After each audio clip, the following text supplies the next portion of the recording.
Mahārāja Parīkṣit inquired, "The Supreme Personality of Godhead is the proprietor of everything. Why did he beg 3 paces of land from Bali Maharaj like a poor man? And when he got the gift for which he had begged, why did he nonetheless arrest Bali Maharaj? I am very much anxious to know the mystery of these contradictions." O king, when Bali Maharaj lost all his opulence and died in the fight, Shukracharya, a descendant of Bhrigu Muni, brought him back to life. Because of this, the great soul Bali Maharaj became a disciple of Shukracharya and began to serve him with great faith, offering everything he had. The Brahmin descendants of Bhrigu Muni were very pleased with Bali Maharaj, who desired to conquer the kingdom of Indra. Therefore, after purifying him and properly bathing him according to regulative principles, they engaged him in performing the yajna known as Vishvajit. When ghee, or clarified butter, was offered in the fire of sacrifice, there appeared from the fire a celestial chariot covered with gold and silk. There also appeared yellow horses, like those of Indra, and a flag marked with a lion. A gilded bow, 2 quivers of infallible arrows, and celestial armor also appeared. Bali Maharaj's grandfather, Prahlad Maharaj, offered Bali a garland of flowers that would never fade, and Shukracharya gave him a conch shell. When Maharaj Bali had thus performed the special ritualistic ceremony advised by the Brahmins, and had received, by their grace, the equipment for fighting, he circumambulated the Brahmins and offered them obeisances. He also saluted Prahlad Maharaj and offered obeisances to him. Then, after getting on the chariot given by Shukracharya, Bali Maharaj, decorated with a nice garland, put protective armor on his body, equipped himself with a bow, and took up a sword and a quiver of arrows. When he sat down on the seat of the chariot, his arms decorated with golden bangles and his ears with sapphire earrings, he shone like a worshipable fire. When he assembled with his own soldiers and the demon chiefs, who were equal to him in strength, opulence, and beauty, they appeared as if they would swallow the sky and burn all directions with their vision. After thus gathering the demoniac soldiers, Bali Maharaj departed for the opulent capital of Indra. Indeed, he seemed to make the entire surface of the world tremble. King Indra's city was full of pleasing orchards and gardens, such as the Nandana garden. Because of the weight of the flowers, leaves, and fruit, the branches of the eternally existing trees were bending down. The gardens were visited by pairs of chirping birds and singing bees. The entire atmosphere was celestial. Beautiful women, protected by the demigods, sported in the gardens, which had lotus ponds full of swans, cranes, chakravakas, and ducks. The city was surrounded by trenches full of Ganges water, known as Akasha Ganga, and by a high wall, which was the color of fire. Upon this wall were parapets for fighting. The doors were made of solid gold plates, and the gates were of excellent marble. These were linked by various public roads. The entire city had been constructed by Vishvakarma. The city was full of courtyards, wide roads, assembly houses, and not less than 100 million airplanes. The crossroads were made of pearl, and there were sitting places made of diamond and coral. Everlastingly beautiful and youthful women, who were dressed with clean garments, glittered in the city like fires with flames. They all possessed the quality of Shyama, or warm-bodied in winter, cool-bodied in summer, and firm-breasted. The breezes blowing in the streets of the city bore the fragrance of the flowers falling from the hair of the women of the demigods. Apsaras passed on the streets, which were covered with the white fragrant smoke of aguru incense, emanating from windows with golden filigree. The city was shaded by canopies decorated with pearls, and the domes of the palaces had flags of pearl and gold. The city always resounded with the vibrations of peacocks, pigeons, and bees, and above the city flew airplanes full of beautiful women who constantly chanted auspicious songs that were very pleasing to the ear. The city was filled with the sounds of mridangas, conch shells, kettle drums, flutes, and well-tuned stringed instruments, all playing in concert. There was constant dancing, and the Gandharvas sang. The combined beauty of Indrapuri defeated beauty personified.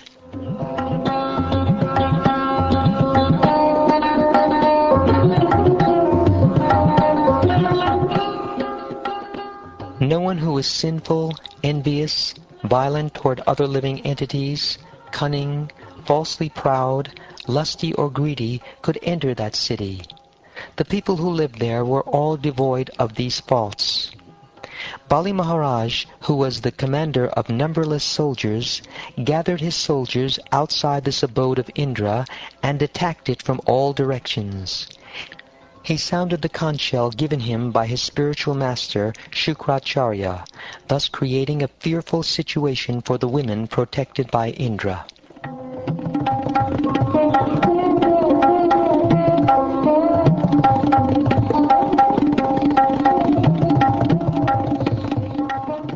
Seeing Bali Mahārāja's indefatigable endeavor and understanding his motive, King Indra, along with the other demigods, approached his spiritual master, Brihaspati, and spoke as follows.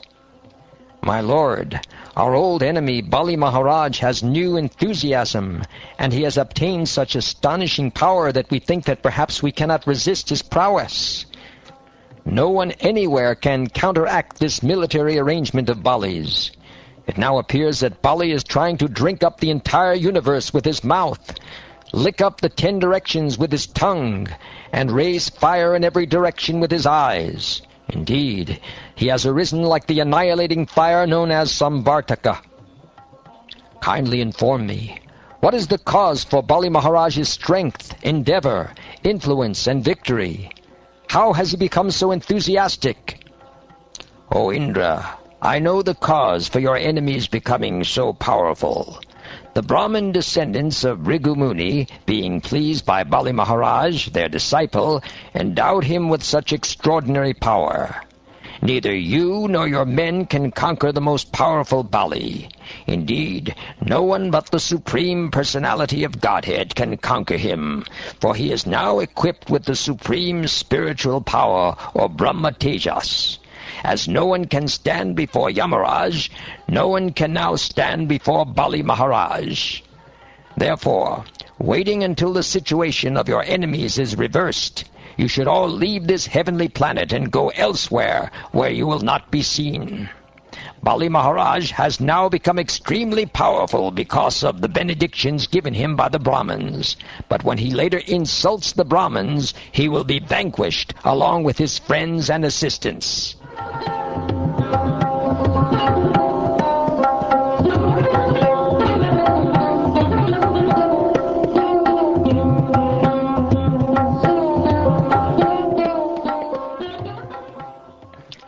The demigods, being thus advised by Brihaspati for their benefit, immediately accepted his words. Assuming forms according to their desire, they left the heavenly kingdom and scattered without being observed by the demons. When the demigods had disappeared, Bali Mahārāja, the son of Virochana, entered the heavenly kingdom, and from there he brought the 3 worlds under his control. The Brahmin descendants of Bhrigu, being very pleased with their disciple, who had conquered the entire universe, now engaged him in performing 100 Ashvamedha sacrifices. When Bali Mahārāja performed these sacrifices, he gained a great reputation in all directions throughout the 3 worlds. Thus he shone in his position like the brilliant moon in the sky. Because of the favor of the Brahmins, the great soul Bali Mahārāja, thinking himself very satisfied, became very opulent and prosperous, and began to enjoy the kingdom. Shukdev Goswami said, O king, when Aditi's sons, the demigods, had thus disappeared from heaven, and the demons had occupied their places, Aditi began lamenting, as if she had no protector. After many, many days, the great powerful sage Kashyapa Muni arose from a trance of meditation, and returned home to see the ashram of Aditi neither jubilant nor festive. O best of the Kurus, when Kashyapa Muni had been properly received and welcomed, he took his seat, and then spoke as follows to his wife Aditi, who was very morose. O most gentle one, I wonder whether anything inauspicious has now taken place in regard to religious principles, the Brahmins, or the people in general, who are subject to the whims of death. O my wife, who are very much attached to household life, if the principles of religion, economic development, and satisfaction of the senses are properly followed in household life, one's activities are as good as those of a transcendentalist. I wonder whether there have been any discrepancies in following these principles. I wonder whether because of being too attached to the members of your family, you failed to properly receive uninvited guests, who therefore were not welcomed and went away. Homes from which guests go away without having been received, even with an offering of a little water, are like those holes in the field which are the homes of jackals. O chaste and auspicious woman, when I left home for other places, were you in so much anxiety that you did not offer oblations of ghee into the fire? By worshipping the fire and the Brahmins, a householder can achieve the desired goal of residing in the higher planets, for the sacrificial fire and the Brahmins are to be considered the mouth of Lord Vishnu, who is the supersoul of all the demigods. O great-minded lady, are all your sons faring well? Seeing your withered face, I can perceive that your mind is not tranquil. How is this so? O my respected Brahmin husband, all is well with the Brahmins, the cows, religion, and the welfare of other people. O master of the house, the three principles of Dharma, Artha, and Kama flourish in household life, which is consequently full of good fortune. O beloved husband, the fires, guests, servants, and beggars are all being properly cared for by me. Because I always think of you, there is no possibility that any of the religious principles will be neglected. O my Lord, since you are a Prajapati and are personally my instructor in the principles of religion, where is the possibility that all my desires will not be fulfilled? O son of Marichi, because you are a great personality, you are equal toward all the demons and demigods, who are born either from your body or from your mind, and who possess one or another of the three qualities, Sattva-guna, Rajoguna, or Tamoguna. But although the Supreme Personality of Godhead, the Supreme Controller, is equal toward all living entities, he is especially favorable to the devotees. Therefore, most gentle Lord, kindly favor your maidservant. We have now been deprived of our opulence and residence by our competitors, the demons. Kindly give us protection. The demons, our formidably powerful enemies, have taken away our opulence, our beauty, our fame, and even our residence. Indeed, we have now been exiled, and we are drowning in an ocean of trouble. O best of sages, best of all those who grant auspicious benedictions, please consider our situation and bestow upon my sons the benedictions by which they can regain what they have lost.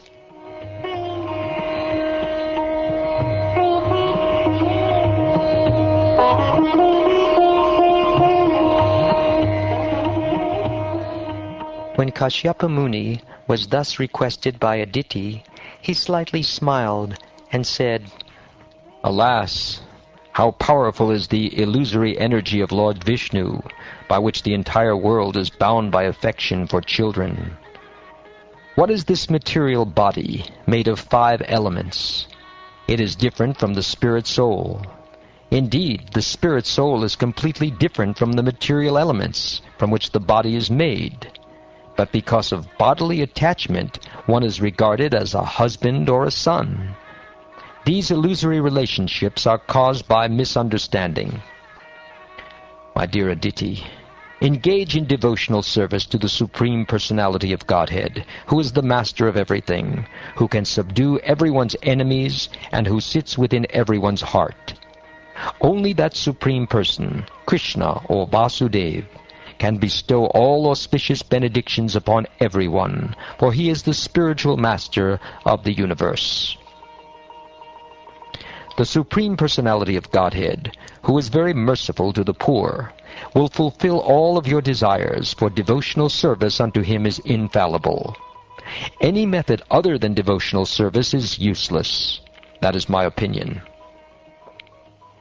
O Brahman, tell me the regulative principles by which I may worship the Supreme Master of the world, so that the Lord will be pleased with me and fulfill all my desires.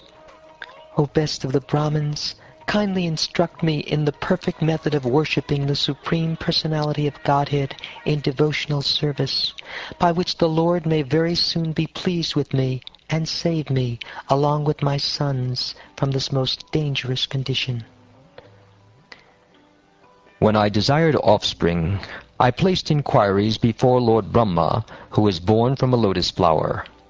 Now I shall explain to you the same process Lord Brahma instructed me, by which Keshava, the Supreme Personality of Godhead, is satisfied. Therefore, my dear gentle lady, follow this ritualistic vow, strictly observing the regulative principles. By this process, the Supreme Person will very soon be pleased with you and will satisfy all your desires.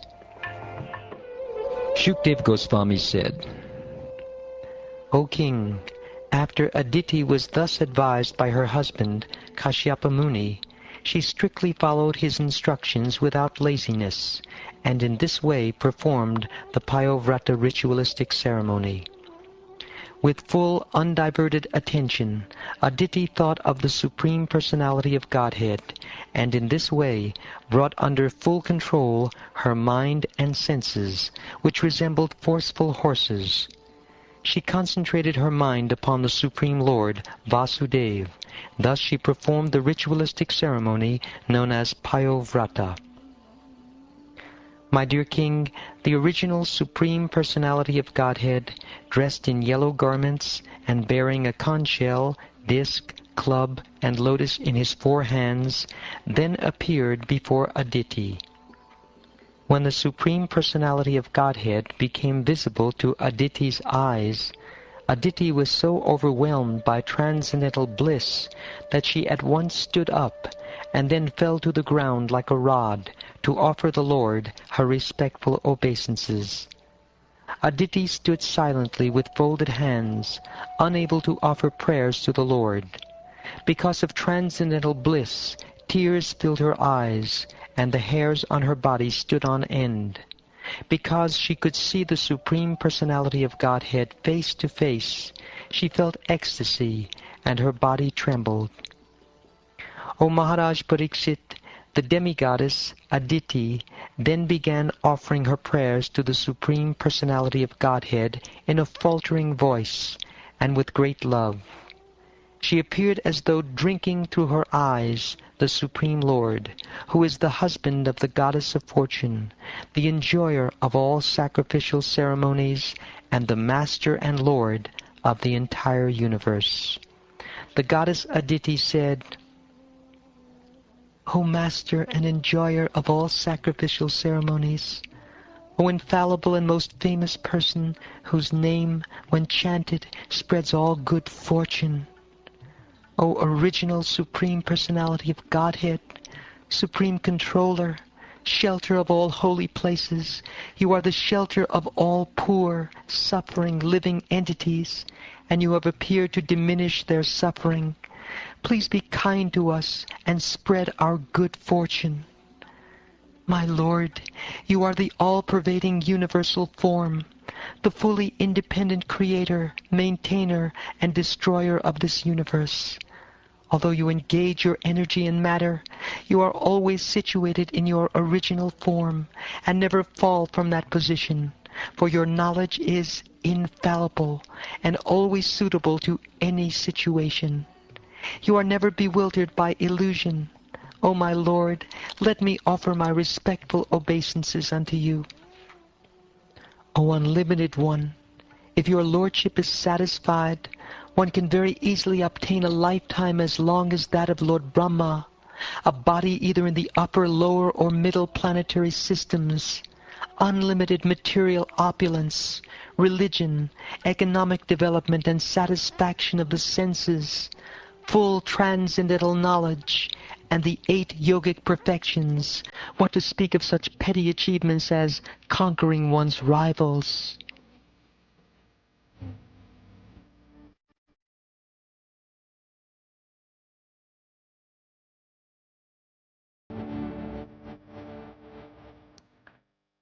O King Parīkṣit, best of the Bharata dynasty, when the lotus-eyed Lord, the super-soul of all living entities, was thus worshipped by Aditi, he replied as follows. O Mother of the demigods, I have already understood your long-cherished desires for the welfare of your sons, who have been deprived of all opulences and driven from their residence by their enemies. O Devi, O Goddess, I can understand that you want to regain your sons and be together with them to worship me after defeating the enemies in battle and retrieving your abode and opulences.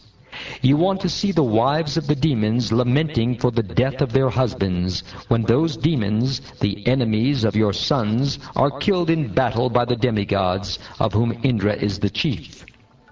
You want your sons to regain their lost reputation and opulence, and live again on their heavenly planet as usual.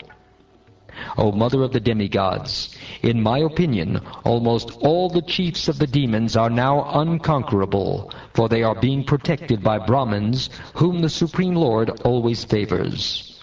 Thus the use of power against them now will not at all be a source of happiness. Yet, because I have been satisfied by the activities of your vow, O Goddess Aditi, I must find some means to favor you, for worship of me never goes in vain, but certainly gives the desired result according to what one deserves. You have prayed to me and properly worshipped me by performing the great Payovrata ceremony for the sake of protecting your sons. Because of Kashyapa Muni's austerities, I shall agree to become your son and thus protect your other sons. Always thinking of me as being situated within the body of your husband, Kashyapa, go worship your husband, who has been purified by his austerity. O lady, even if someone inquires, you should not disclose this fact to anyone. That which is very confidential is successful if kept secret.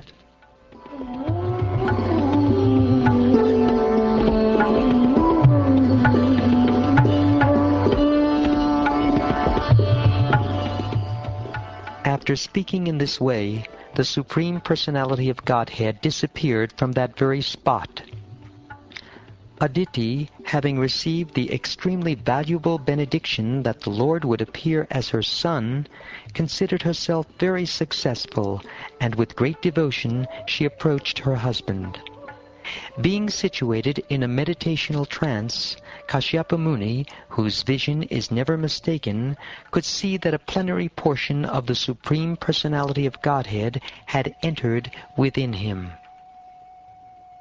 O King, as the wind promotes friction between two pieces of wood, and thus gives rise to fire, Kashyapa Muni, whose transcendental position was fully absorbed in the Supreme Personality of Godhead, transferred his potency into the womb of Aditi. When Lord Brahma understood that the Supreme Personality of Godhead was now within the womb of Aditi, he began to offer prayers to the Lord by reciting transcendental names. Lord Brahma said,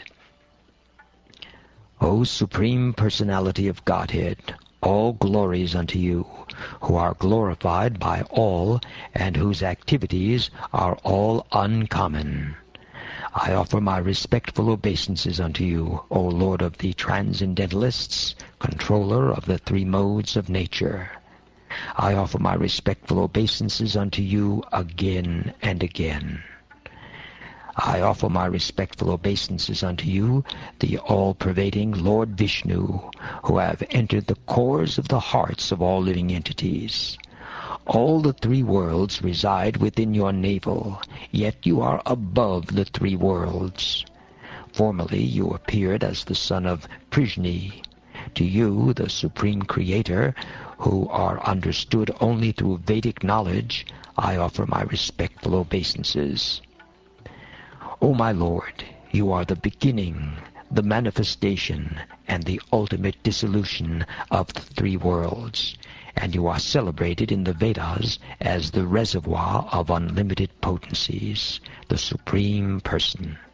O my Lord, as waves attract branches and leaves that have fallen into deep water, you, the Supreme Eternal Time Factor, attract everything in this universe.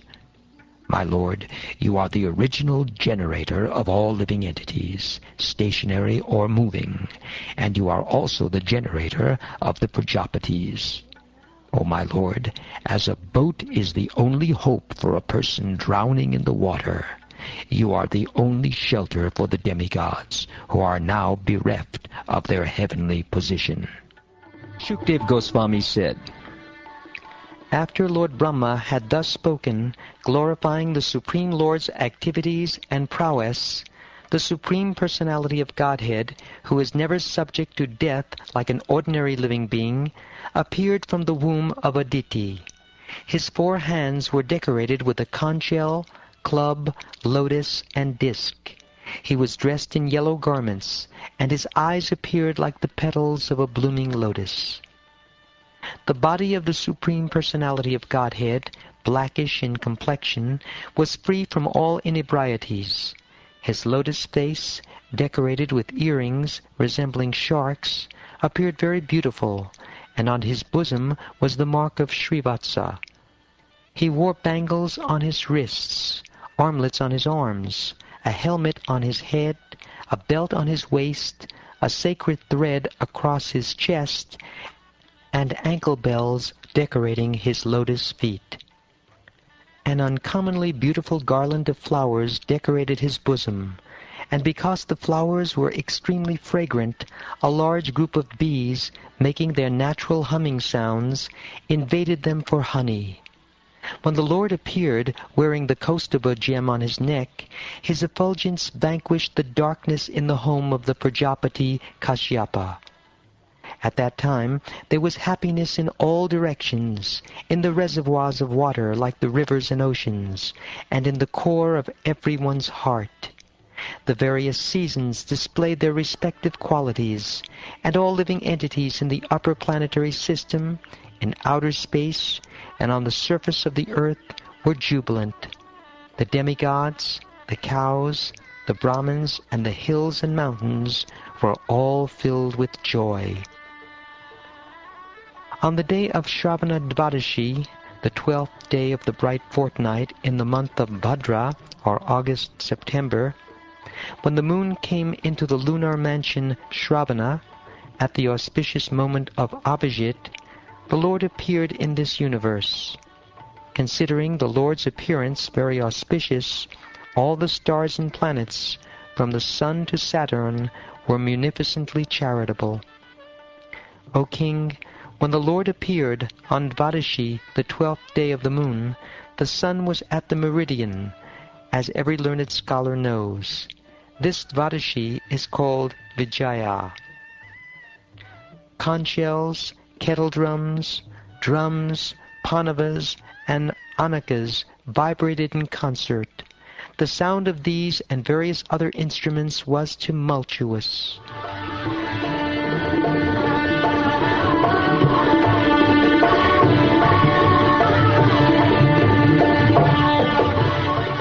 Being very pleased, the celestial dancing girls, or apsaras, danced in jubilation. The best of the Gandharvas sang songs, and the great sages, demigods, manus, pitas, and fire gods offered prayers to satisfy the Lord. The siddhas, vidyadharas, kimpurushas, kinnaras, charanas, yakshas, rakshasas, suparnas, the best of serpents, and the followers of the demigods all showered flowers on Aditi's residence, covering the entire house, while glorifying and praising the Lord and dancing. When Aditi saw the Supreme Personality of Godhead, who had appeared from her own womb, having accepted a transcendental body by his own spiritual potency, she was struck with wonder and was very happy. Upon seeing the child, Prajapati Kashyapa exclaimed, "Jai, Jai," in great happiness and wonder. The Lord appeared in his original form, with ornaments and weapons in his hands. Although this ever-existing form is not visible in the material world, he nonetheless appeared in this form. Then, in the presence of his father and mother, he assumed the form of Vamana, a Brahmin dwarf, a brahmachari, just like a theatrical actor. When the great sages saw the Lord as the brahmachari dwarf, Vamana, they were certainly very pleased. Thus they placed before them Kashyapa Muni, the Prajapati, and performed all the ritualistic ceremonies, such as the birthday ceremony. At the sacred thread ceremony of Vamanadeva, the sun god personally uttered the Gayatri mantra. Brihaspati offered the sacred thread, and Kashyapa Muni offered a straw belt. Mother Earth gave him a deerskin, and the demigod of the moon, who is the king of the forest, gave him a Brahmadanda, the rod or staff of a brahmachari. His mother, Aditi, gave him cloth for underwear, and the deity presiding over the heavenly kingdom offered him an umbrella. O king, Lord Brahma offered a water pot to the inexhaustible Supreme Personality of Godhead. The 7 sages offered him kusha grass, and Mother Sarasvati gave him a string of Rudraksha beads. When Vamanadeva had thus been given the sacred thread, Kuvera, king of the Yakshas, gave him a pot for begging alms, and Mother Bhagavati, the wife of Lord Shiva and most chaste mother of the entire universe, gave him his first alms. Having thus been welcomed by everyone, Lord Vamanadeva, the best of the brahmacharis, exhibited his Brahman effulgence. Thus he surpassed in beauty that entire assembly, which was filled with great saintly Brahmins. After Lord Sri Vamanadeva set a sacrificial fire, he offered worship and performed a fire sacrifice on the sacrificial field.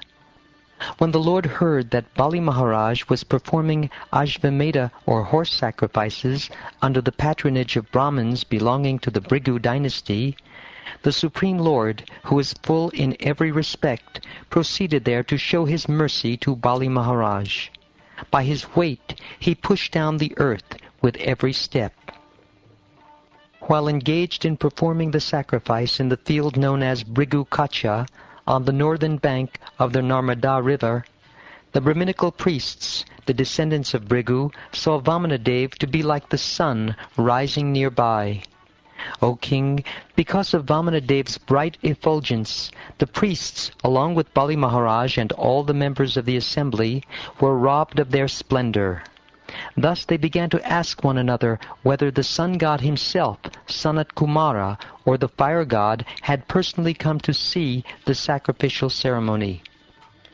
While the priests of the Bhrigu dynasty and their disciples talked and argued in various ways, the Supreme Personality of Godhead, Vamanadeva, holding in his hands the rod, the umbrella, and a water pot full of water, entered the arena of the Ashvamedha sacrifice. Appearing as a Brahmin boy, wearing a belt of straw, a sacred thread, an upper garment of deer skin, and matted locks of hair, Lord Vāmanadeva entered the arena of sacrifice. His brilliant effulgence diminished the brilliance of all the priests and their disciples, who thus stood from their seats and welcomed the Lord properly by offering obeisances. Bali Mahārāja, jubilant at seeing Lord Vāmanadeva, whose beautiful limbs contributed equally to the beauty of his entire body, offered him a seat with great satisfaction.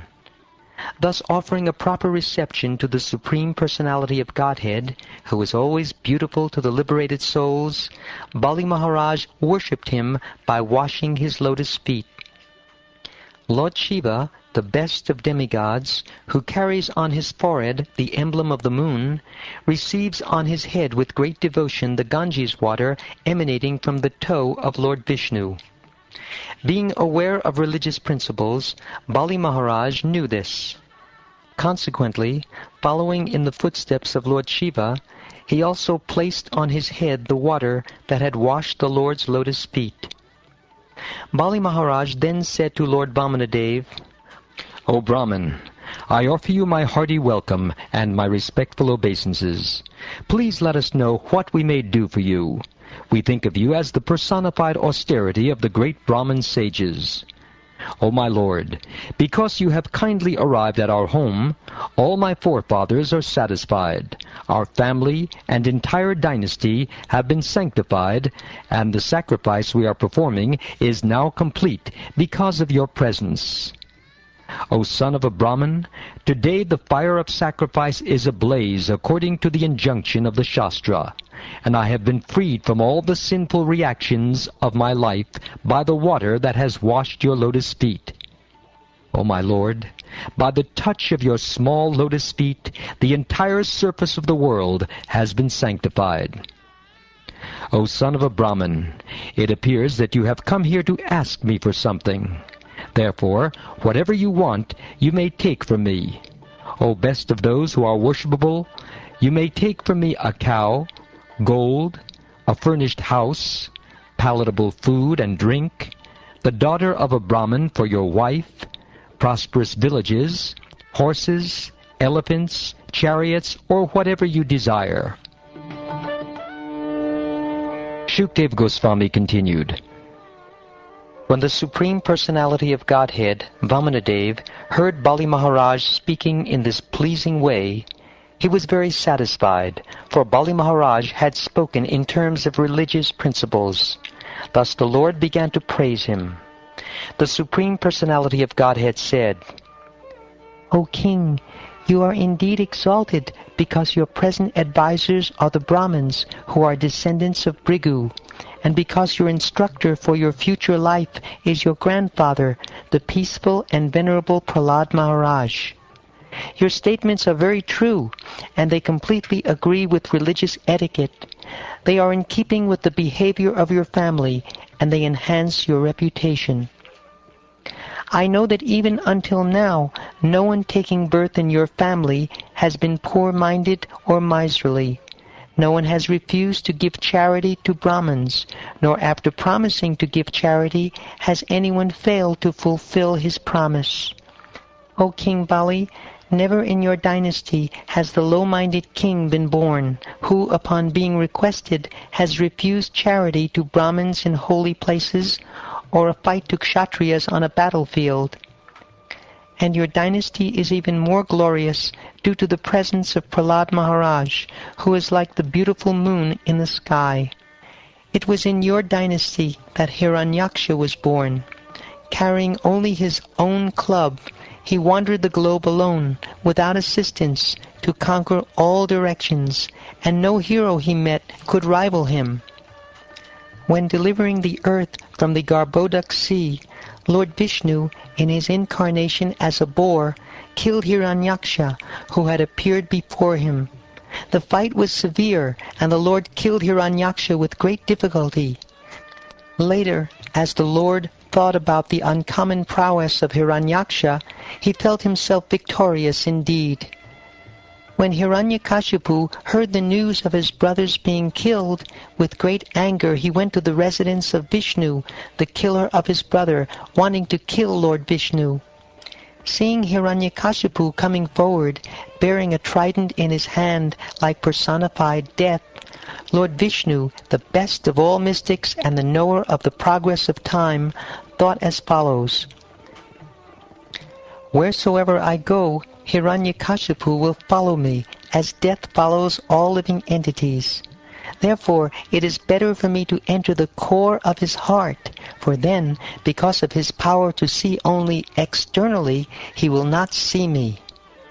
O King of the Demons, after Lord Vishnu made this decision, he entered the body of his enemy Hiranyakashipu, who was running after him with great force.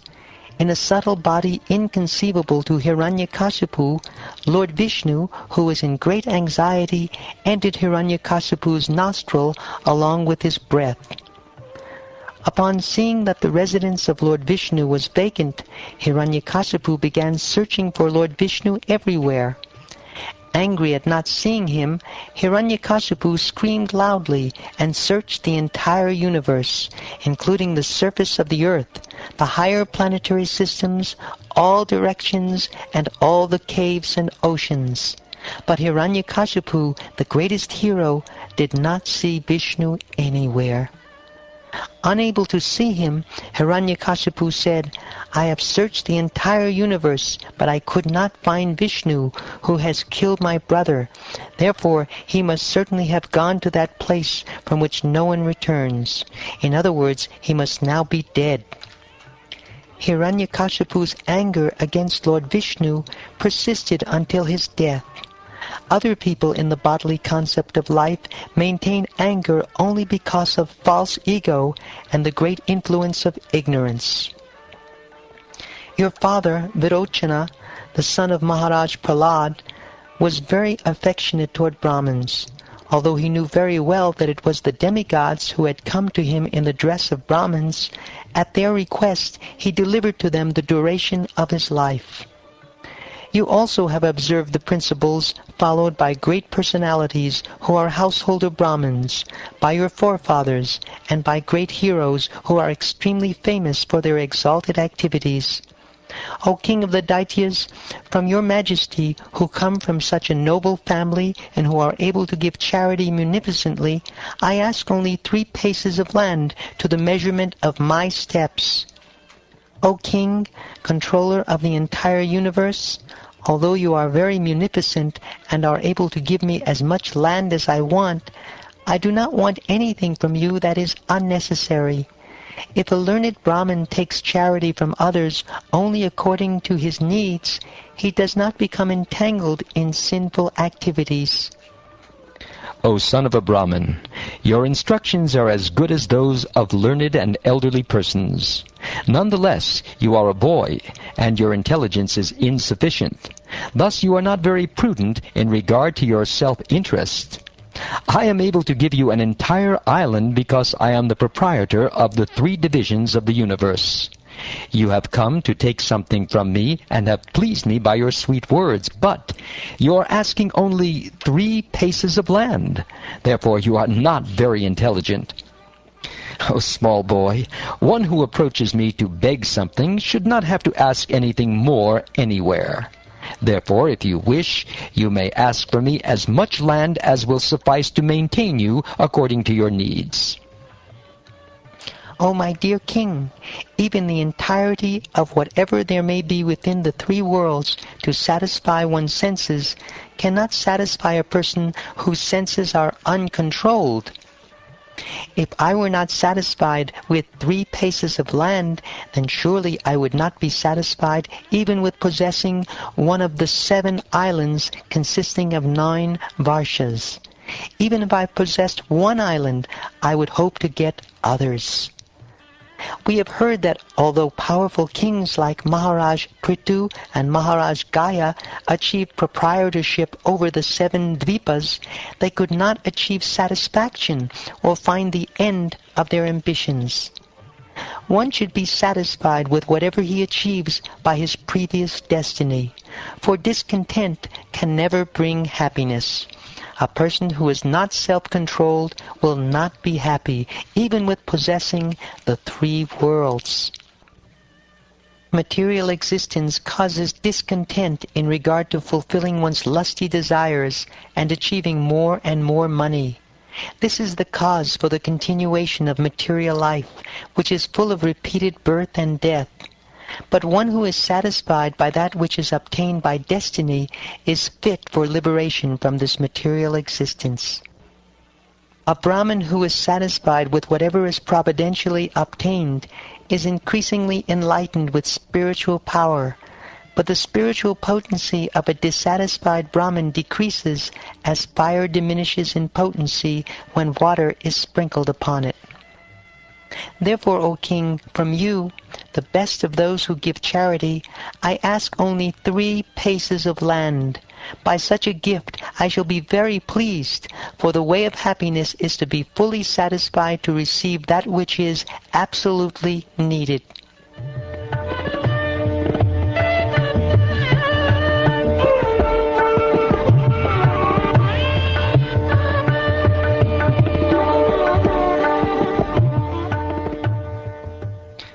When the Supreme Personality of Godhead had thus spoken to Bali Maharaj, Bali smiled and told him, "All right, take whatever you like." To confirm his promise to give Vāmanadeva the desired land, he then took up his water pot. Understanding Lord Vishnu's purpose, Shukracharya, the best of the learned, immediately spoke as follows to his disciple, who was about to offer everything to Lord Vāmanadeva. Shukracharya said, O son of Virochana, this brahmachari in the form of a dwarf is directly the imperishable Supreme Personality of Godhead, Vishnu. Accepting Kashyapa Muni as his father and Aditi as his mother, he has now appeared in order to fulfill the interests of the demigods. You do not know what a dangerous position you have accepted by promising to give him land. I do not think that this promise is good for you. It will bring great harm to the demons. This person, falsely appearing as a brahmachari, is actually the Supreme Personality of Godhead, Hari, who has come in this form to take away all your land, wealth, beauty, power, fame, and education. After taking everything from you, he will deliver it to Indra, your enemy. You have promised to give him 3 steps of land in charity, but when you give it, he will occupy the 3 worlds. You are a rascal. You do not know what a great mistake you have made. After giving everything to Lord Vishnu, you will have no means of livelihood. How then shall you live? Vāmanadeva will first occupy the 3 worlds with 1 step. Then he will take his 2nd step and occupy everything in outer space. And then he will expand his universal body and occupy everything. Where will you offer him the 3rd step? You will certainly be unable to fulfill your promise, and I think that because of this inability, your eternal residence will be in hell. Learned scholars do not praise that charity which endangers one's own livelihood. Charity, sacrifice, austerity, and fruitive activities are possible for one who is competent to earn his livelihood properly. They are not possible for one who cannot maintain himself. Therefore, one who is in full knowledge should divide his accumulated wealth in 5 parts: for religion, for reputation, for opulence, for sense gratification, and for the maintenance of his family members. Such a person is happy in this world and in the next. One might argue that since you have already promised, how can you refuse? O best of the demons, just take from me the evidence of the Bhavricha Shruti, which says that a promise is truthful preceded by the word Om, and untruthful if not.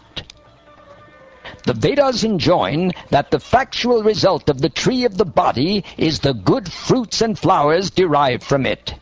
But if the bodily tree does not exist, there is no possibility of factual fruits and flowers. Even if the body is based on untruth, There cannot be factual fruits and flowers without the help of the bodily tree. When a tree is uprooted, it immediately falls down and begins to dry up. Similarly, if one doesn't take care of the body, which is supposed to be untruth, in other words, if the untruth is uprooted, the body undoubtedly becomes dry. The utterance of the word Om signifies separation from one's monetary assets. In other words, by uttering this word, one becomes free from attachment to money, because his money is taken away from him. To be without money is not very satisfactory, for in that position one cannot fulfill one's desires. In other words, by using the word Om, one becomes poverty-stricken. Especially when one gives charity to a poor man or beggar, one remains unfulfilled in self-realization and in sense gratification. Therefore, the safe course is to say no. Although it is a falsehood, it protects one completely. It draws the compassion of others toward oneself, and it gives one full facility to collect money from others for oneself. Nonetheless, if one always pleads that he has nothing, he is condemned, for he is a dead body while living, or while still breathing, he should be killed.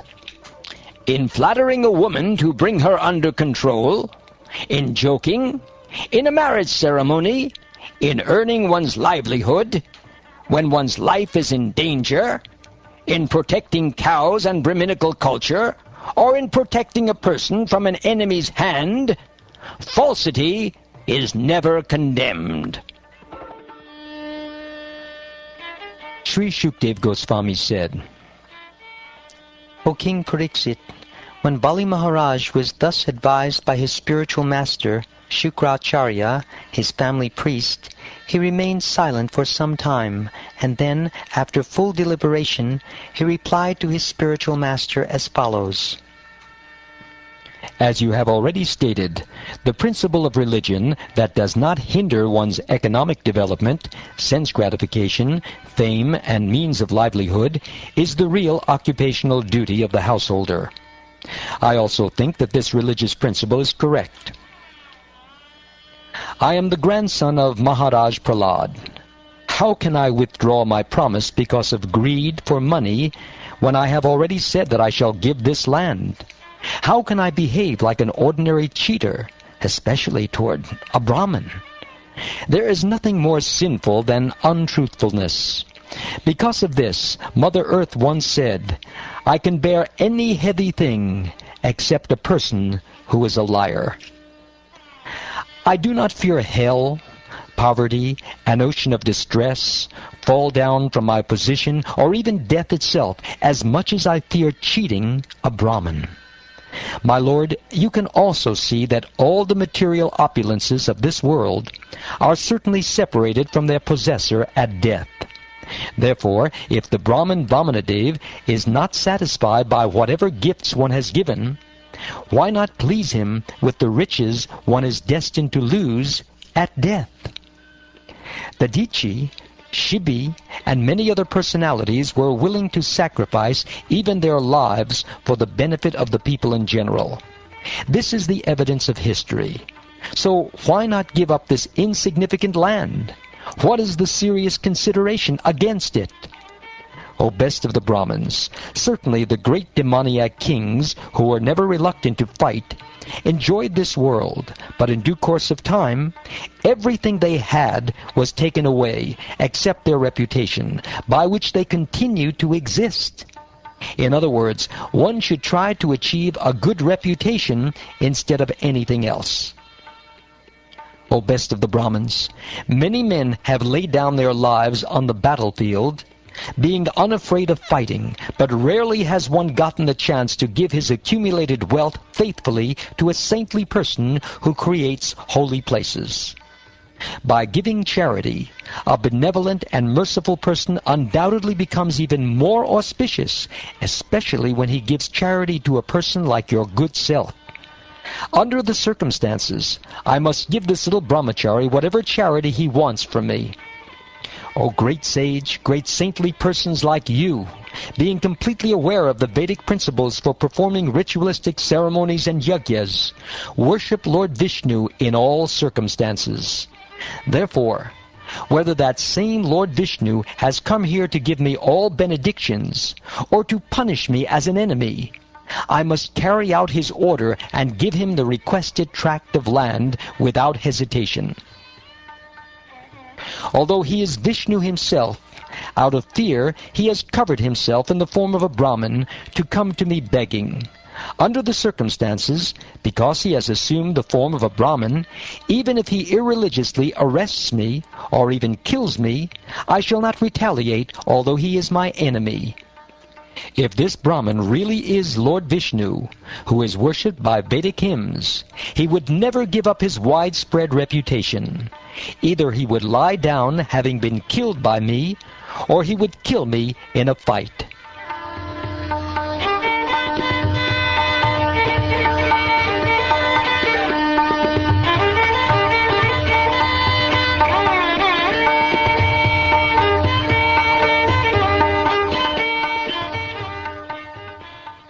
Thereafter, the spiritual master, Shukracharya, being inspired by the Supreme Lord, cursed his exalted disciple Bali Mahārāja, who was so magnanimous and fixed in truthfulness that instead of respecting his spiritual master's instructions, he wanted to disobey his order. Shukracharya said to him, "Although you have no knowledge, you have become a so-called learned person, and therefore you dare be so impudent as to disobey my order. Because of disobeying me, you shall very soon be bereft of all your opulence." Even after being cursed in this way by his own spiritual master, Bali Mahārāja, being a great personality, never deviated from his determination. Therefore, according to custom, he first offered water to Vāmanadeva, and then offered him the gift of land he had promised. Bali Mahārāja's wife, known as Vindhyavali, who was decorated with a necklace of pearls, immediately came and had a large golden water pot brought there, full of water with which to worship the Lord by washing his feet. Bali Mahārāja, the worshipper of Lord Vāmanadeva, jubilantly washed the Lord's lotus feet, and then took the water on his head, for that water delivers the entire universe.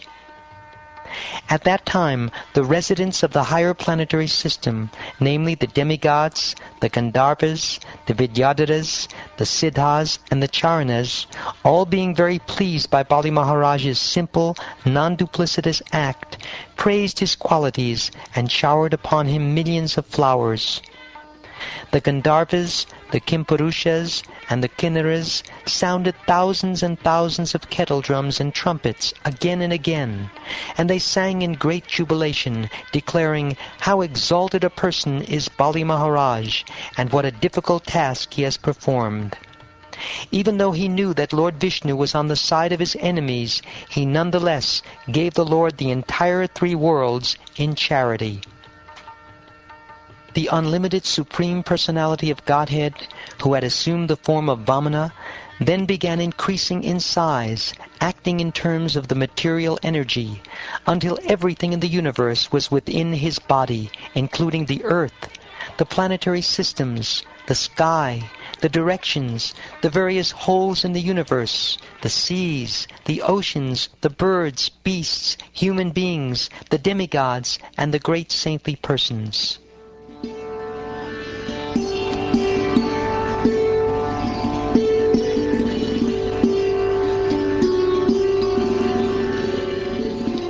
Bali Mahārāja, along with all the priests, acharyas, and members of the assembly, observed the Supreme Personality of Godhead's universal body, which was full of 6 opulences.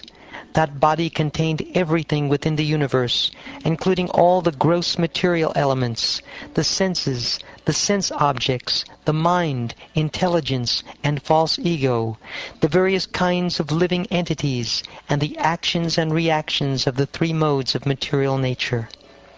Thereafter, Bali Mahārāja, who was occupying the seat of King Indra, could see the lower planetary systems, such as Rasatala, on the soles of the feet of the Lord's universal form. He saw on the Lord's feet the surface of the globe, on the surface of his calves all the mountains, on his knees the various birds, and on his thighs the varieties of air. Bali Maharaj saw beneath the garments of the Lord, who acts wonderfully, the evening twilight. In the Lord's private parts he saw the Prajapatis, and in the round portion of the waist he saw himself with his confidential associates. In the Lord's navel he saw the sky, on the Lord's waist he saw the 7 oceans, and on the Lord's bosom he saw all the clusters of the stars. My dear king, on the heart of Lord Murari he saw religion, on the chest both pleasing words and truthfulness, in the mind the moon, on the bosom the goddess of fortune with a lotus flower in her hand, on the neck all the Vedas and all sound vibrations, on the arms all the demigods headed by King Indra, in both ears all the directions, on the head the upper planetary systems, on the hair the clouds, in the nostrils the wind, on the eyes the sun, and in the mouth fire. From his words came all the Vedic mantras. On his tongue was the demigod of water, Vāmanadeva. On his eyebrows were the regulative principles, and on his eyelids were day and night. When his eyes were open, it was daytime, and when they were closed, it was night. On his forehead was anger, and on his lips was greed. O king, in his touch were lusty desires, in his semen were all the waters, on his back was irreligion, and in his wonderful activities or steps was the fire of sacrifice. On his shadow was death, in his smile was the illusory energy, and on the hairs of his body were all the drugs and herbs. In his veins were all the rivers, on his nails were all the stones, in his intelligence were Lord Brahma, the demigods, and the great saintly persons, and throughout his entire body and senses were all living entities, moving and stationary. Bali Maharaj thus saw everything in the gigantic body of the Lord. O king, when all the demons, the followers of Maharaj Bali, saw the universal form of the Supreme Personality of Godhead, who held everything within his body, when they saw in the Lord's hand his disc, known as the Sudarshan Chakra, which generates intolerable heat, and when they heard the tumultuous sound of his bow, all of these caused lamentation within their hearts.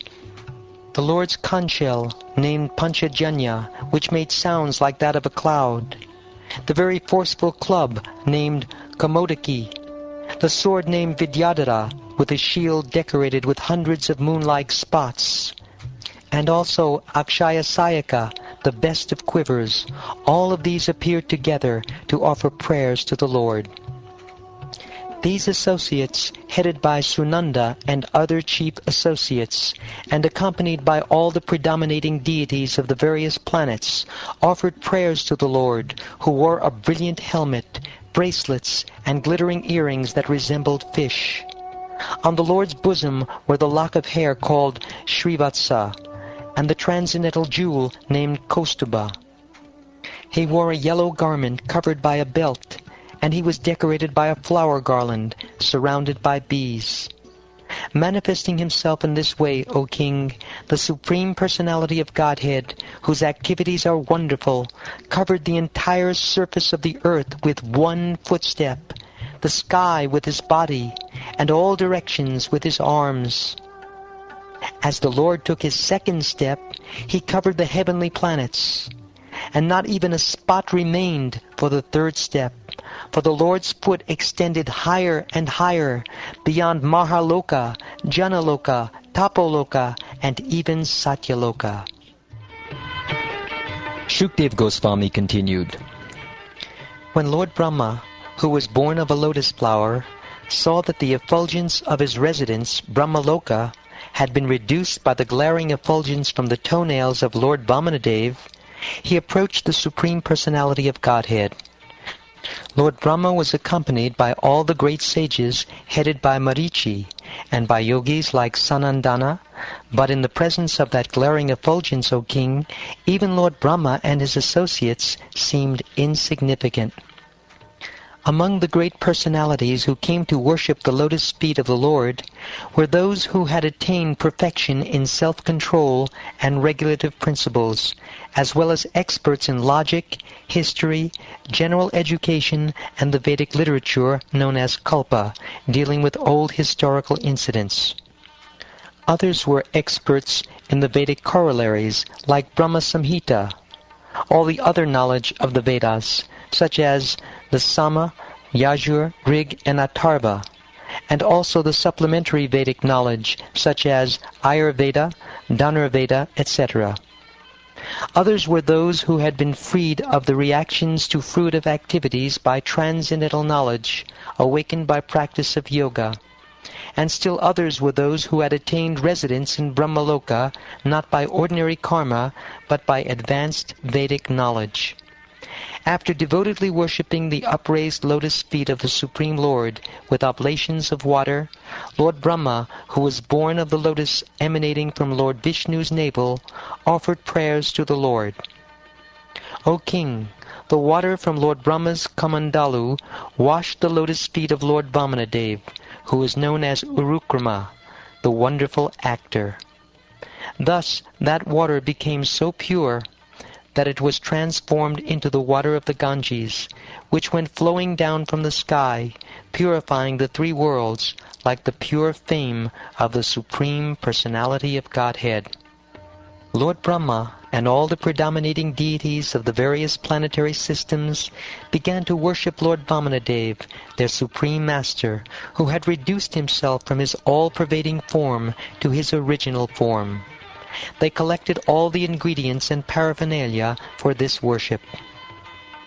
They worshipped the Lord by offering fragrant flowers, water, padya and arghya, sandalwood pulp and aguru pulp, incense, lamps, fused rice, unbroken grains, fruits, roots, and sprouts.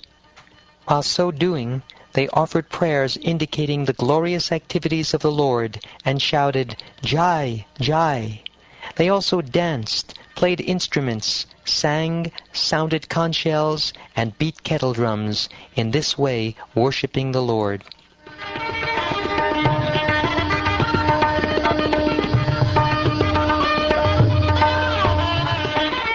Jambavan, king of the bears, also joined in the ceremony. Sounding his bugle in all directions, he declared a great festival for Lord Vamanadeva's victory.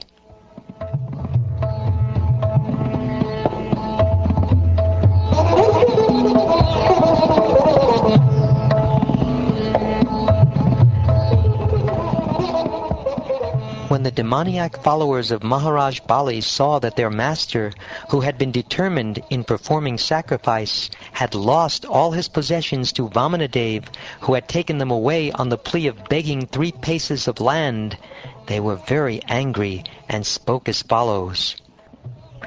This Vaman is certainly not a Brahmin, but the best of cheaters, Lord Vishnu. Assuming the form of a Brahmin, he has covered his own form, and thus he is working for the interests of the demigods. Our Lord Bali Maharaj, because of his position in performing the yajna, has given up the power to punish. Taking advantage of this, our eternal enemy, Vishnu, dressed in the form of a brahmachari beggar, has taken away all his possessions.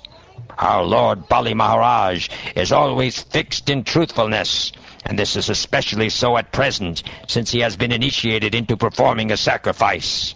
He is always kind and merciful toward the Brahmins, and he cannot at any time speak lies. Therefore, it is our duty to kill this Vāmanadeva, Lord Vishnu. It is our religious principle and the way to serve our master.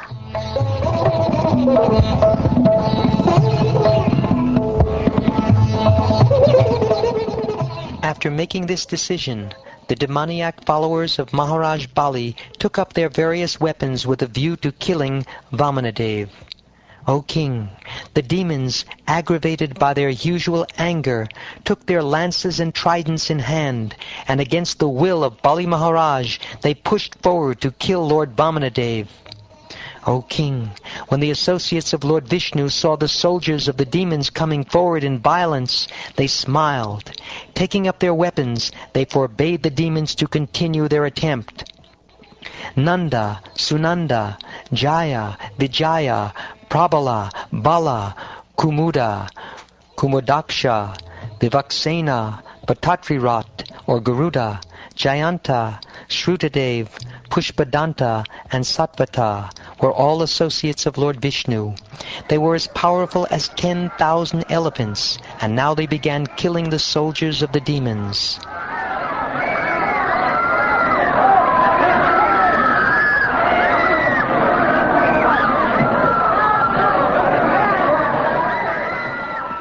When Bali Mahārāja saw his own soldiers were being killed by the associates of Lord Vishnu, he remembered the curse of Shukracharya and forbade his soldiers to continue fighting.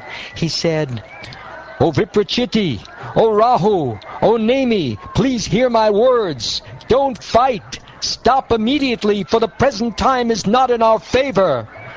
O Daityas, by human efforts, no one can supersede the Supreme Personality of Godhead, who can bring happiness and distress to all living entities. The Supreme Time Factor, which represents the Supreme Person, was previously in our favor and not in favor of the demigods, but now that same Time Factor is against us. No one can surpass the time representation of the Supreme Personality of Godhead by material power, by the council of ministers, by intelligence, by diplomacy, by fortresses, by mystic mantras, by drugs, by herbs, or by any other means. Previously, being empowered by providence, you defeated a great number of such followers of Lord Vishnu. But today, yes, today, those same followers, having defeated us, are roaring in jubilation like lions.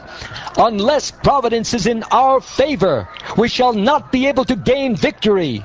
Therefore, we must wait for that favorable time when our defeating them will be possible.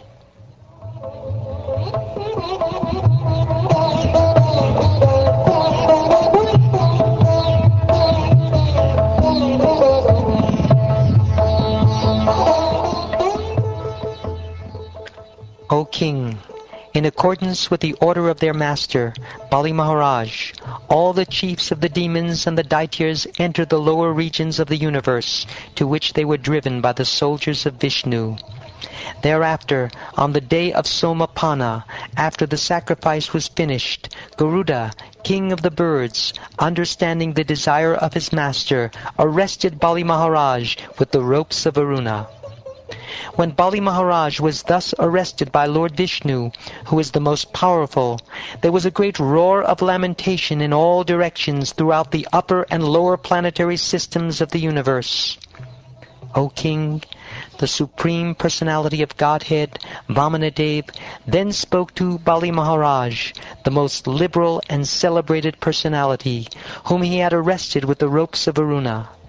Bali Mahārāja had lost all bodily luster, but he was nonetheless fixed in his determination. The Lord said, O king of the demons, you have promised to give me 3 steps of land, but I have occupied the entire universe with 2 steps. Now think about where I should put my 3rd. As far as the sun and moon shine with the stars, and as far as the clouds pour rain, all the land throughout the universe is in your possession. Of these possessions, with 1 step I have occupied Burloka, and with my body I have occupied the entire sky and all directions. And in your presence, with my 2nd step, I have occupied the upper planetary system. Because you have been unable to give charity according to your promise, the rule is that you should go down to live in the hellish planets. Therefore, in accordance with the order of Shukracharya, your spiritual master, now go down and live there. Far from being elevated to the heavenly planets or fulfilling one's desire, one who does not properly give a beggar what he has promised falls down to a hellish condition of life. Being falsely proud of your possessions, you promised to give me land, but you could not fulfill your promise. Therefore, because your promise was false, you must live for a few years in hellish life. Shukdev Goswami said, O king, although the Supreme Personality of Godhead was superficially seen to have acted mischievously toward Bali Mahārāja, Bali Mahārāja was fixed in his determination. Considering himself not to have fulfilled his promise, he spoke as follows. O best personality of Godhead, most worshipable for all the demigods, if you think that my promise has become false, I shall certainly rectify matters to make it truthful. I cannot allow my promise to be false. Please, therefore, place your third lotus footstep on my head. I do not fear being deprived of all my possessions, living in hellish life, being arrested for poverty by the ropes of Varuna, or being punished by you as much as I fear defamation. Although a father, mother, brother, or friend may sometimes punish one as a well-wisher, they never punish their subordinate like this. But because you are the most worshipable Lord, I regard the punishment you have given me as most exalted. Since your lordship is indirectly the greatest well-wisher of us demons, you act for our best welfare by posing as if our enemy. Because demons like us always aspire for a position of false prestige, by chastising us, you give us the eyes by which to see the right path. Many demons who are continuously inimical toward you finally achieve the perfection of great mystic yogis. Your lordship can perform one work to serve many purposes, and consequently, although you have punished me in many ways, I do not feel ashamed of having been arrested by the ropes of Varuna, nor do I feel aggrieved. My grandfather, Prahlad Mahārāja, is famous, being recognized by all in many ways by his father, Hiranyakashipu. He still remained faithful, taking shelter at your lotus feet. What is the use of the material body, which automatically leaves its owner at the end of life? And what is the use of all one's family members, who are actually plunderers, taking away money that is useful for the service of the Lord in spiritual opulence? What is the use of a wife? She is only the source of increasing material conditions. And what is the use of family, home, country, and community? Attachment for them merely wastes the valuable energy of one's lifetime. My grandfather, the best of all men, who achieved unlimited knowledge and was worshipable for everyone, was afraid of the common men in this world. Being fully convinced of the substantiality afforded by shelter at your lotus feet, he took shelter of your lotus feet against the will of his father and demoniac friends, who were killed by your own self. Only by providence have I been forcibly brought under your lotus feet and deprived of all my opulence. Because of the illusion created by temporary opulence, people in general who live under material conditions, facing accidental death at every moment, do not understand that this life is temporary. Only by providence have I been saved from that condition. O best of the Kurus, while Bali Mahārāja was describing his fortunate position in this way, the most dear devotee of the Lord, Prahlad Mahārāja, appeared there, like the moon rising in the night-time. Then Bali Mahārāja saw his grandfather, Prahlad Mahārāja, the most fortunate personality, whose dark body resembled black ointment for the eyes. His tall, elegant figure was dressed in yellow garments. He had long arms, and his beautiful eyes were like the petals of a lotus. He was very dear and pleasing to everyone. Being bound by the ropes of Varuna, Bali Mahārāja could not offer befitting respect to Prahlad Mahārāja as he had before.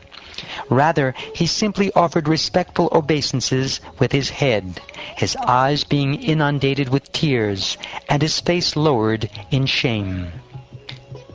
When the great personality Prahlāda Mahārāja saw that the Supreme Lord was sitting there, surrounded and worshipped by his intimate associates like Sunanda, he was overwhelmed with tears of jubilation. Approaching the Lord and falling to the ground, he offered obeisances to the Lord with his head.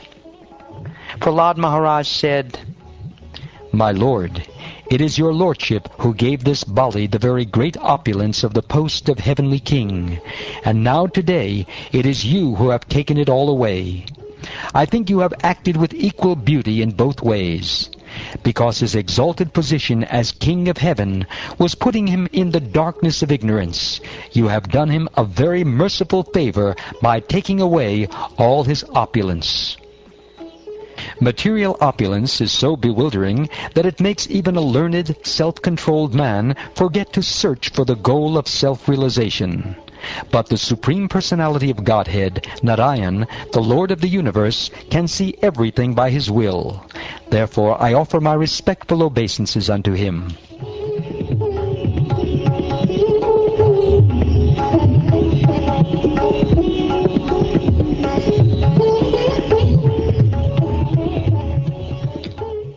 O King Parīkṣit, Lord Brahma then began to speak to the Supreme Personality of Godhead within the hearing of Prahlāda Mahārāja, who stood nearby with folded hands.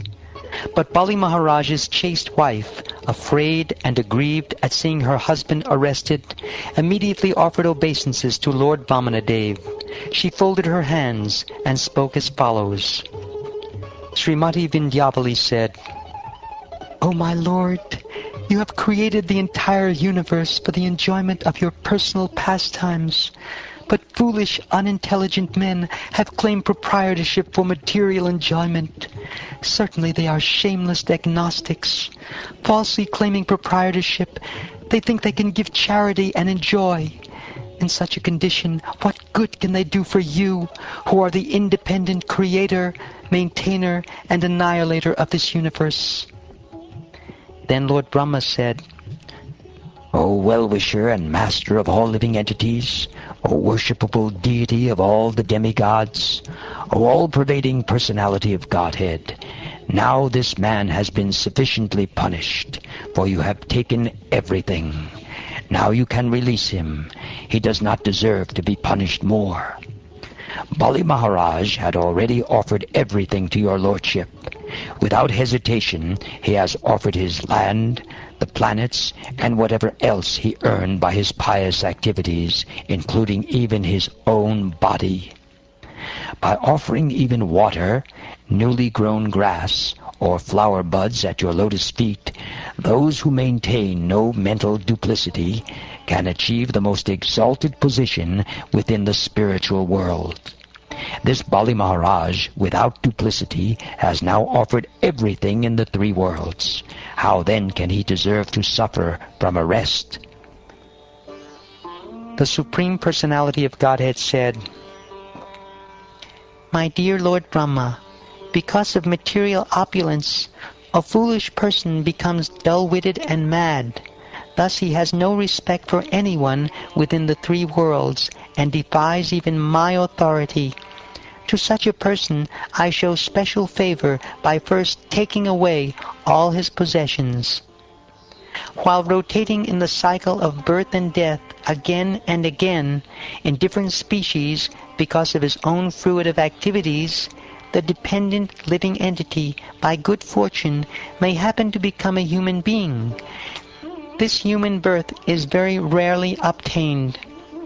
If a human being is born in an aristocratic family or a higher status of life, if he performs wonderful activities, if he is youthful, if he has personal beauty, a good education, and good wealth, and if he is nonetheless not proud of his opulences, it is to be understood that he is especially favored by the Supreme Personality of Godhead.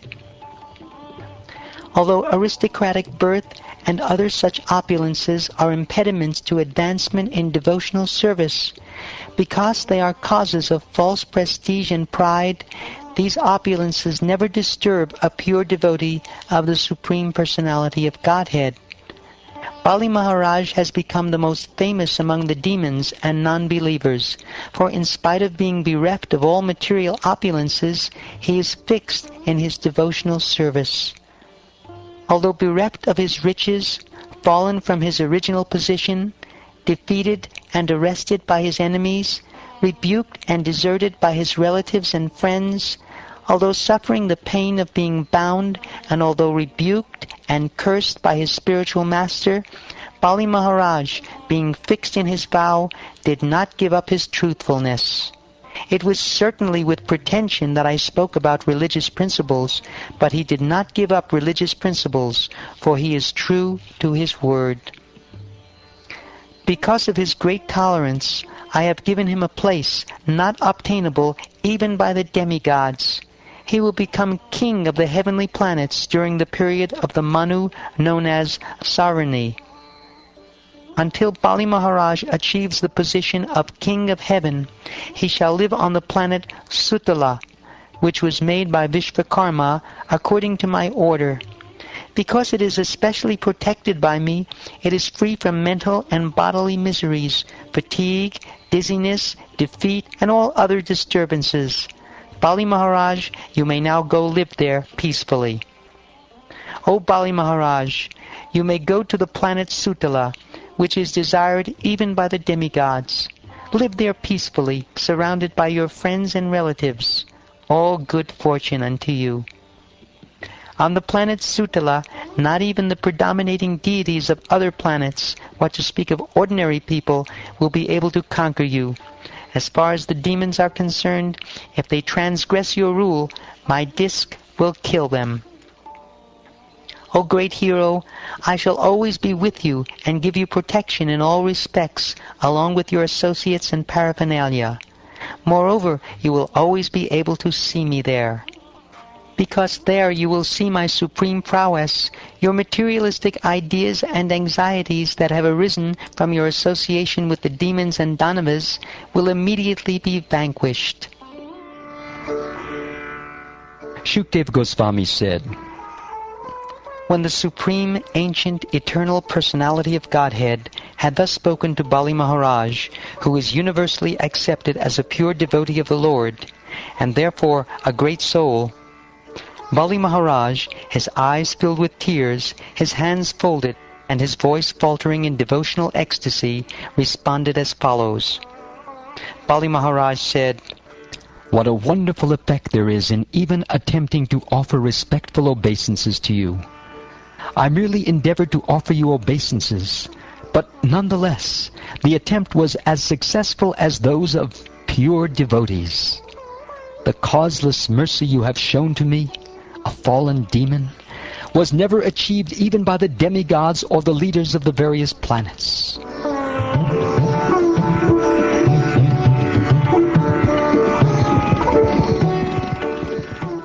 After speaking in this way, Bali Maharaj offered his obeisances first to the Supreme Personality of Godhead Hari, and then to Lord Brahma and Lord Shiva. Thus he was released from the bondage of the Naga Pasha, or the ropes of Varuna, and in full satisfaction he entered the planet known as Sutala. Thus, having delivered the proprietorship of the heavenly planets to Indra, and having fulfilled the desire of Aditi, mother of the demigods, the Supreme Personality of Godhead ruled the affairs of the universe. When Prahlad Maharaj heard how Bali Maharaj, his grandson and descendant, had been released from bondage and had achieved the benediction of the Lord, he spoke as follows in a tone of greatly ecstatic devotion. O Supreme Personality of Godhead, you are universally worshipped. Even Lord Brahma and Lord Shiva worship your lotus feet. Yet, although you are such a great personality, you have kindly promised to protect us, the demons. I think that such kindness has never been achieved even by Lord Brahma, Lord Shiva, or the goddess of fortune Lakshmi, what to speak of other demigods or common people. O supreme shelter of everyone, Great personalities like Brahma enjoy their perfection simply by tasting the honey of rendering service at your lotus feet. But as for us, who are all rogues and debauchees born of an envious family of demons, how have we received your mercy? It has been possible only because your mercy is causeless. O my Lord, your pastimes are all wonderfully performed by your inconceivable spiritual energy. And by her perverted reflection, the material energy, you have created all the universes. As the supersoul of all living entities, you are aware of everything, and therefore you are certainly equal toward everyone. Nonetheless, you favor your devotees. This is not partiality, however, for your characteristic is just like that of a desire tree, which yields everything according to one's desire. My dear son Prahlad, all good fortune unto you. For the time being, please go to the place known as Sutala, and there enjoy happiness with your grandson and your other relatives and friends. You shall be able to see me there in my usual feature with conch shell, disc, club, and lotus in my hand. Because of your transcendental bliss due to always personally seeing me, you will have no further bondage to fruitive activities.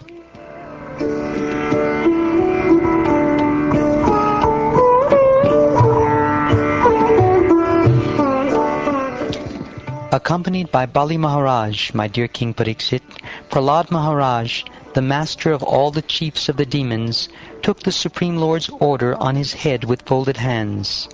After saying yes to the Lord, circumambulating him and offering him respectful obeisances, he entered the lower planetary system known as Sutala. Hari, the Supreme Personality of Godhead, Narayan, thereafter addressed Shukracharya, who was sitting nearby in the midst of the assembly with the priests. O Mahārāja Parīkṣit, these priests were all Brahmavadis, followers of the Vedic principles for performing sacrifices. The Lord said, O best of the Brahmins, Shukracharya, please describe the fault or discrepancy in your disciple Bali Maharaj, who engaged in performing sacrifices. This fault will be nullified when judged in the presence of qualified Brahmins. My lord, you are the enjoyer and lawgiver in all performances of sacrifice, and you are the Yajna Purusha, the person to whom all sacrifices are offered. If one has fully satisfied you, where is the chance of discrepancies or faults in his performances of sacrifice? There may be discrepancies in pronouncing the mantras and observing the regulative principles, and moreover there may be discrepancies in regard to time, place, person, and paraphernalia. But when your lordship's holy name is chanted, everything becomes faultless. Lord Vishnu, I must nonetheless act in obedience to your order because obeying your order is most auspicious and is the first duty of everyone.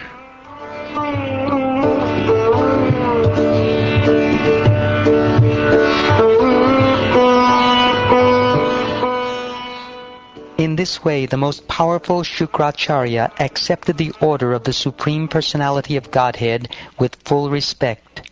Along with the best Brahmins, he began to compensate for the discrepancies in the sacrifices performed by Bali Maharaj.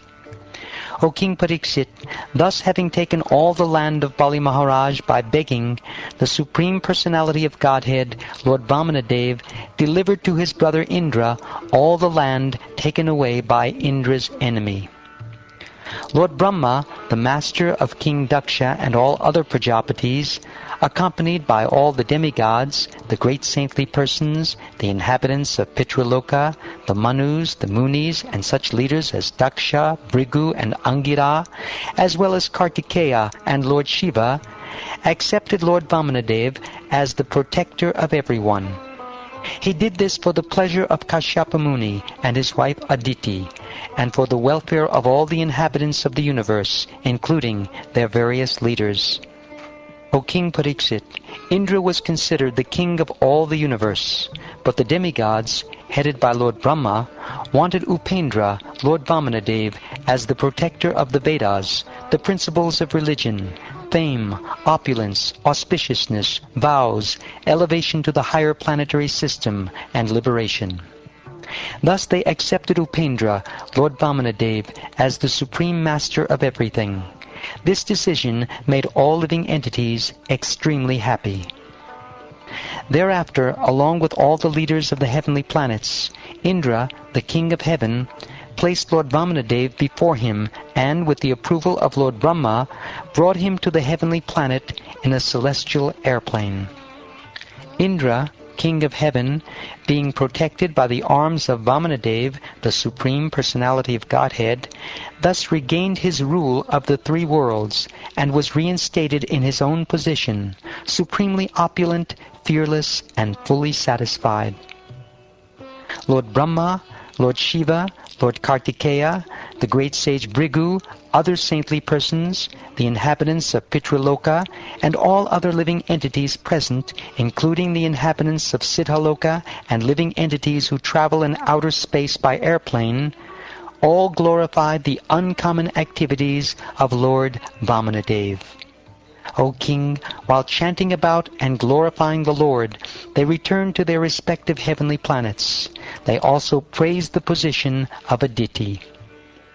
O Mahārāja Parīkṣit, pleasure of your dynasty, I have now described to you everything about the wonderful activities of the Supreme Personality of Godhead, Vāmanadeva. Those who hear about this are certainly freed from all the results of sinful activities.